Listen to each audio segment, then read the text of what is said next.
উদযাপন করার জন্য আজকে আমরা এখানে উপস্থিত হয়েছি সকলে। এখানে যারা সাধারণ মানুষ উপস্থিত আছেন তাদের উদ্দেশ্যে আমরা বিভিন্ন পথনাটিকা যেগুলো হয় তার মাধ্যমে কিছু সচেতনতার বার্তা এখানে আপনাদের মাধ্যমে ছড়িয়ে দিতে চাইছি। কারণ পশ্চিমবঙ্গ তথা সারা ভারতবর্ষে আমরা এখনো দেখেছি বিভিন্ন যে কারণে মানুষের মৃত্যুগুলো হয় তার মধ্যে পথ দুর্ঘটনায় মৃত্যুর সংখ্যাটা সব থেকে বেশি। এবং আমরা জানি এই যে পথ দুর্ঘটনা তার জন্য বিভিন্ন রকম কারণ যেরকম জারি থাকে, তার মধ্যে সব থেকে বড় হচ্ছে কারণ সেটি হচ্ছে আমাদের এই সচেতনতার অভাব। আমরা রাস্তাঘাটে গাড়ি আমাদের প্রত্যেকের কাছে থাকে বা রাস্তায় বেরোই, যারা পথচারী হেঁটে চলছি বা যারা মোটর সাইকেল চালাচ্ছি, চার চাকা গাড়ি চালাচ্ছি, সমস্ত কিছুর ক্ষেত্রেই আমাদের কিন্তু নিজেদের সচেতনতার প্রচন্ড অভাব রয়েছে। প্রত্যেকেই রাস্তায় যখন বেরোচ্ছি তখন কিছু কিছু নির্দিষ্ট নিয়ম কানুন আছে যেটা মেনে আমাদের চলতে হবে, তবেই কিন্তু আমাদের এই দুর্ঘটনায় হ্রাস টানা যাবে।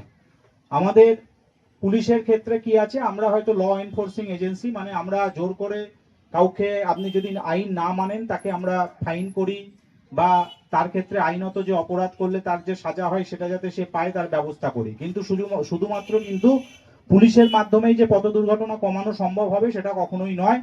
মানুষকেও সচেতন হতে হবে, মানুষকে সচেতন হতে হবে।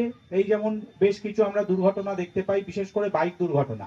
মোটরসাইকেল আমরা সকলেই চালাই, কিন্তু যা যথাযথ নিয়ম আছে সেই নিয়ম না মেনে আমরা খুব ক্যাজুয়াল ভাবে কিন্তু আমরা মোটরসাইকেল চালাই, এবং এই মোটরসাইকেলেই দেখা যায় কিন্তু সব থেকে বেশি দুর্ঘটনা ঘটছে। এই 2 দিন আগে 3 দিন আগেও ন্যাশনাল হাইওয়ের ওপর বড় বড় দুর্ঘটনা ঘটে গেছে। তা আমরা চাইবো যে মানুষও সচেতন হোক। আজকে এই যে সচেতনতার বার্তা দেওয়ার জন্য আমরা ছোটখাটো কিছু অনুষ্ঠান এখানে পথনাটিকার ব্যবস্থা করেছি, এখানে আপনারা সেগুলো দেখুন এবং আপনারাও সচেতন হন যাতে এই দুর্ঘটনার সংখ্যা আমরা কমিয়ে আনতে পারি। কোনো মানুষ যাতে অযথা পথ দুর্ঘটনার শিকার না হন এবং পথ দুর্ঘটনায় কারোর প্রাণ না যায়, সেই জন্যই আজকে আমাদের এই উদ্যোগ। এবং পশ্চিমবঙ্গ সরকার এবং আমাদের পশ্চিমবঙ্গ পুলিশের যৌথ প্রয়াসে আমাদের এই যে পথ ও নিরাপত্তা সপ্তাহ 9 তারিখ অবধি চলবে। শুধু এই 9 তারিখ অবধি বিশেষভাবে আমরা হয়তো প্রোগ্রাম করছি, কিন্তু 365 দিনই কিন্তু আপনাদেরকে সচেতন থাকতে হবে, মানুষকে ট্রাফিক আইন মেনে চলতে হবে। এবং সব থেকে বড় জিনিস যেটা হচ্ছে, সবকিছুর উদ্দেশ্য একটাই, সেটা নিজের প্রাণটাকে রক্ষা করা। নিজের জীবন রক্ষা করতে পারলেই সব থেকে বড় আজকের এই যে অনুষ্ঠান সেটা সার্থক হবে এবং এই সার্থকতা লাভ করবে।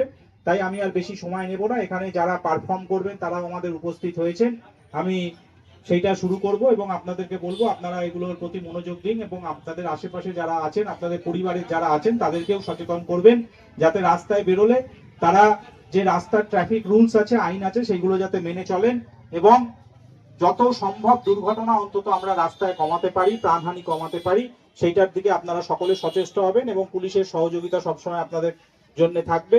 সুতি পুলিশ প্রশাসন আপনাদের জন্য সর্বদা সজাগ আছে, যে কোনো সমস্যা হলে আপনারা সেগুলো আমাদের সহযোগিতা গ্রহণ করবেন।